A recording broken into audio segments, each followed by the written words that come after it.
História de Ester, segunda parte. Mardoqueu solicita a intervenção de Ester. Quando Mardoqueu soube o que se tinha passado, rasgou as vestes, cobriu-se de saco e de cinza. Em seguida, percorreu a cidade, dando gritos de dor. Veio desse modo até diante da porta do rei, pela qual ninguém tinha o direito de passar com vestes de luto. Em cada província, em toda a parte onde chegavam a ordem do rei e seu edito, havia grande desolação entre os judeus. Jejuaram, choraram e fizeram lamentações, e muitos se deitavam sobre o saco e a cinza. As servas de Ester e seus eunucos vieram contar-lhe o que se passava, e isso lhe causou grande temor. Mandou roupas para revestir Mardoqueu, fazendo-lhe despir o saco de que estava coberto, mas ele não as aceitou. Então Ester, chamando Ataque, um dos eunucos que o rei tinha colocado a seu serviço, encarregou-o de perguntar a Mardoqueu o que significavam aqueles sinais de dor. Ataque foi ter com Mardoqueu, que estava na praça da cidade, diante da porta do rei. Soube dele tudo o que tinha acontecido e a quantia de dinheiro que Amã tinha prometido depositar no tesouro real em troca da destruição dos judeus.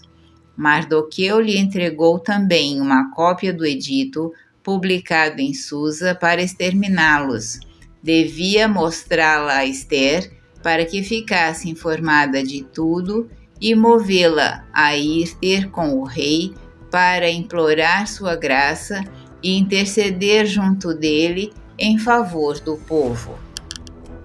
Ataque veio relatar a Ester as palavras de Mardoqueu, mas a rainha mandou Ataque responder-lhe: todos os servos do rei e o povo de suas províncias sabem bem que para quem quer que seja, homem ou mulher, que penetrar sem ser chamado na câmara interior do palácio, há uma lei real condenando-o à morte, exceção feita somente àquele para o qual o rei estender seu cetro de ouro, conservando-lhe a vida. E eis que são já 30 dias que não sou chamada à presença do rei. As palavras de Ester foram referidas a Mardoqueu, e lhe mandou responder: não imagines que serás a única entre todos os judeus a escapar por estares no palácio. Se te calares agora, o socorro e a libertação virão aos judeus de outra parte, mas tu e a casa de teu pai perecereis, e quem sabe se não foi para essas circunstâncias que chegastes à realeza. Então mandou responder a Mardoqueu: vai reunir todos os judeus de Susa, jejuai por mim, sem comer nem beber, durante 3 dias e 3 noites. Eu e minhas servas também jejuaremos. Depois disso, apesar da lei, irei ter com o rei. Se for preciso morrer, morrerei. Mardoqueu se retirou e fez o que Ester pediu. 3 dias depois, Ester vestiu seus trajes de rainha e se apresentou na câmara interior do palácio, diante do aposento real. O rei estava sentado sobre o trono real, diante da porta de entrada do palácio. Logo que o rei viu a rainha Ester no átrio, esta conquistou suas boas graças, de sorte que ele estendeu o cetro de ouro que tinha na mão, e Ester se aproximou para tocá-lo. O rei lhe disse: que tens, rainha Ester, e que queres? Mesmo a metade do meu reino eu te daria. Se parecer bem ao rei, respondeu ela, venha hoje com Amã ao banquete que lhe preparo. O rei disse então: apressai-vos em fazer vir Amã para atender ao desejo de Ester. O rei foi, pois, com Amã ao banquete que Ester tinha preparado. Enquanto se bebia o vinho, o rei disse à rainha: Pede-me o que quiseres e te será concedido o que desejas. Mesmo que fosse a metade do meu reino, a receberias. Eis, respondeu, o meu pedido e meu desejo. Se achei graça aos olhos do rei, e se lhe agrada atender ao meu pedido e cumprir o meu desejo, que o rei e Amã tornem a vir ao banquete que lhes mandarei preparar. Amanhã eu responderei à pergunta do rei. Amã contra Mardoqueu. Amã voltou naquele dia gozoso e alegre de coração, mas à vista de Mardoqueu, que diante da porta do rei não se levantava nem se movia à sua passagem, encheu-se de furor contra o judeu. Soube, entretanto, conter-se e retirou-se para casa. Então mandou buscar os seus amigos e Zares, sua mulher, e lhes falou do esplendor de suas riquezas, do número de seus filhos, de tudo o que tinha feito o rei para exaltá-lo e do lugar que lhe tinha conferido sobre todos os príncipes e todo o pessoal real. Além disso, acrescentou: Fui o único que a rainha Ester admitiu com o rei ao banquete que ela deu e sou ainda convidado para amanhã com o rei. Mas tudo isso tenho por nada enquanto vir esse judeu Mardoqueu na antecâmara do rei. Zares, sua mulher e todos os seus amigos lhe disseram: Não há mais que preparar uma forca de 50 côvados de altura, e amanhã cedo pede ao rei que nela seja suspenso Mardoqueu. Depois irás satisfeito ao banquete com o rei. Isso agradou Amã e este mandou levantar a forca. Naquela noite, o rei não conseguiu dormir. Mandou que lhe trouxessem o livro dos anais, as crônicas que lhe foram lidas. Achava-se aí consignada a narração da denúncia que tinha feito Mardoqueu, da conjuração de Gabata e Tares, os 2 eunucos do rei, que tinham querido levantar sua mão contra o rei. Que honras, disse então o rei, e que distinções recebeu Mardoqueu por isso? Nenhuma, responderam os servos do rei. E o rei perguntou: Quem está no pátio? Ora, neste momento entrava Amã no pátio exterior do palácio para pedir ao rei que mandasse suspender Mardoqueu na forca que tinha feito levantar. Os servos do rei responderam: É Amã que está no pátio. Que entre, retornou o rei. Entrou, pois, Amã, e o rei lhe disse: Que se deveria fazer para um homem que o rei quer honrar? A quem senão a mim quererá o rei honrar? Pensou Amã. Por isso respondeu ao rei: Para um homem a quem o rei deseja honrar, convém que lhe tragam as vestes com que se adorna o rei, o cavalo que o rei monta e sobre sua cabeça se coloque a coroa real. As vestes e o cavalo se darão a um dos senhores da corte, e este revestirá o homem a quem o rei quer honrar e o passeará a cavalo pela praça da cidade, dizendo em altas vozes diante dele: É assim que é tratado o homem a quem o rei quer honrar.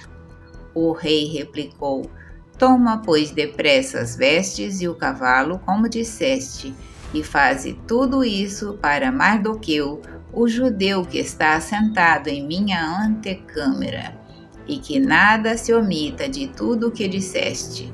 Amã tomou as vestes e o cavalo, revestiu Mardoqueu e o conduziu a cavalo pela praça da cidade, clamando diante dele: É assim que é tratado o homem a quem o rei quer honrar. Depois Mardoqueu voltou à porta do palácio enquanto Amã se retirava precipitadamente para casa, consternado e de cabeça coberta. para contar a Zares, sua mulher, e a todos os seus amigos o que lhe tinha acontecido. Seus conselheiros e sua mulher Zares lhe responderam: se Mardoqueu, diante do qual começou tua queda, pertence ao povo judeu, não o vencerás, mas sucumbirás diante dele. Eles falavam ainda quando sobrevieram os eunucos do rei para levá-lo imediatamente ao banquete que Ester tinha preparado. O rei e Amã foram, pois, ao banquete de Ester. No segundo dia, bebendo vinho, disse ainda o rei a Ester: qual é teu pedido, rainha? Ester: será atendido. Que é que desejas? Ainda que me peças metade do reino, te será concedido. A rainha respondeu: se achei graça a teus olhos, ó rei, e se ao rei lhe parecer bem, concede-me a vida. Eis o meu pedido. Salva meu povo, eis o meu desejo. Fomos votados, eu e meu povo, ao extermínio, à morte, ao aniquilamento. Se tivéssemos sido vendidos como escravos, eu me calaria. Mas eis que agora o opressor não poderia compensar o prejuízo que causa ao mesmo rei. Quem é? Replicou o rei. E onde está quem maquina tal projeto em seu coração? O opressor, o inimigo, disse a rainha, é Amã. Eis aí o infame. Amã ficou aterrorizado diante do rei e da rainha. O rei, aceso em cólera, levantou-se e deixou o banquete, dirigindo-se ao jardim do palácio, ao passo que Amã permanecia ali para implorar a Ester o perdão de sua vida, porque via bem que no espírito do rei estava decretada a sua perda. Quando o rei voltou do jardim do palácio para a sala do banquete, viu Amã, que se tinha deixado cair sobre o divã em que repousava Ester. Como? Exclamou. Ei-lo que quer fazer violência à rainha em minha casa, em meu palácio? Mal tinha saído essa palavra da boca do rei, quando cobriram a face de Amã. Arbona, um dos eunucos, disse ao rei: a forca está preparada por Amã para Mardoqueu, cuja denúncia em favor do rei tinha sido tão salutar, acha-se levantada na casa de Amã, altura de 50 côvados. Que o suspendam nela, exclamou o rei. E suspenderam Amã na forca que tinha preparado para Mardoqueu. Isso acalmou a cólera do rei. Naquele mesmo dia, o rei Assuero fez presente à rainha Ester a casa de Amã, o opressor dos judeus. Mardoqueu se apresentou diante do rei, porque Ester tinha manifestado o que ele era dela. Tirando seu anel, que tinha retomado de Amã, o rei o presenteou a Mardoqueu, que foi colocado por Ester à frente da casa de Amã. Ester retornou de novo à presença do rei e falou, prostrada a seus pés, desfeita em lágrimas, suplicava-lhe que destruísse as maquinações que Amã, o Agagita, tinha perversamente urdido contra os judeus. O rei estendeu o cetro de ouro a Ester, a qual se pôs em pé diante dele. Se parecer bem ao rei, disse ela, e se achei graça diante dele, e se isso lhe parecer justo, e se sou agradável a seus olhos, que revogue por escrito as cartas que Amã, filho de Amadates, o Agagita, tinha concebido e redigido para perder os judeus de todas as províncias do rei. Como poderia eu ver a desgraça que aguarda meu povo e como poderia assistir ao extermínio da minha raça? O rei Assuero respondeu à rainha Ester e ao judeu Mardoqueu.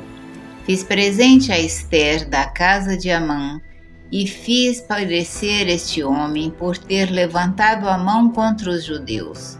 Escrevei, portanto, vós mesmos em nome do rei em favor dos judeus, como bem vos parecer, e selai com o selo real, porque toda ordem escrita em nome do rei e firmada com seu selo é irrevogável. Não havia para os judeus senão felicidade, alegria e cantos de triunfo. Em cada província, em cada cidade, onde quer que chegasse o edito real, havia entre os judeus transporte de gozo.